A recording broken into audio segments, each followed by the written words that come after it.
ನಮಸ್ಕಾರ ವೀಕ್ಷಕರೇ, ನಿಮಗೆಲ್ಲರಿಗೂ ನನ್ನ ಯೂಟ್ಯೂಬ್ ಚಾನಲ್ಗೆ ಸ್ವಾಗತ. ಜೊತೆಯಾಗಿ ಹಿತವಾಗಿ 4ರ ಪ್ರೊಮೋ. ವಿಮಲಾ ಶ್ರೇಯಾಂಕ್ ಬಳಿ ನೀವು ಮೊದಲು ಹೋಗಿ ಎಂದಾಗ ಆಶ್ಚರ್ಯದಿಂದ ಅವರತ್ತ ನೋಡಿದಾಗ ಅವರು ಮತ್ತೆ ಅದನ್ನೇ ಹೇಳಿದರು. ಈಗ ಅವರ ತಂದೆಯನ್ನ ನೋಡಿದರೆ ಅವಳು ಮತ್ತೆ ಅಪ್ಸೆಟ್ ಆಗೋ ಚಾನ್ಸ್ ಇದೆ ಎಂದಾಗ ಅವನು ಬದಲು ಹೇಳದೆ ಅಲ್ಲಿಂದ ಹೊರಟ. ಅವನಿಗೂ ಅವಳನ್ನು ನೋಡುವ ಆತುರವಿತ್ತಲ್ಲ.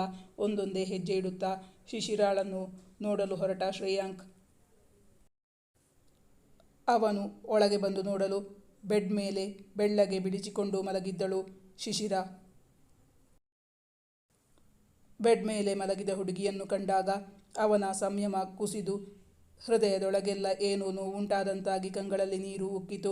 ಅವಳ ಬೆಡ್ ಬಳಿ ಬಂದು ನಿಂತಿದ್ದ ಶಿಶಿರ ಕಣ್ಮುಚ್ಚಿ ಮಲಗಿದ್ದಳು.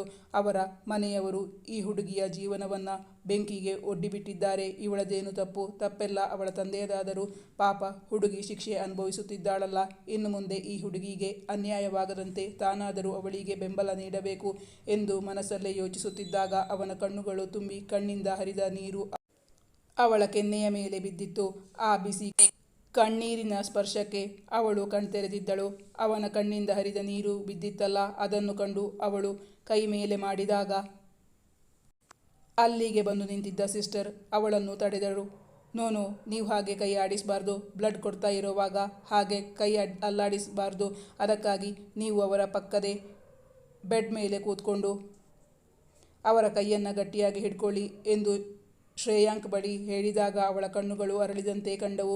ಶ್ರೇಯಾಂಕ್ ತನ್ನ ಪಕ್ಕದಲ್ಲಿ ಕುಳಿತಾಗ ಬಿಡಿಯಾಗಿದ್ದ ತನ್ನ ಇನ್ನೊಂದು ಕೈಯಿಂದ ಅವನ ಕಣ್ಣೀರನ್ನು ಒರೆಸಿದಳು ಶಿಶಿರ.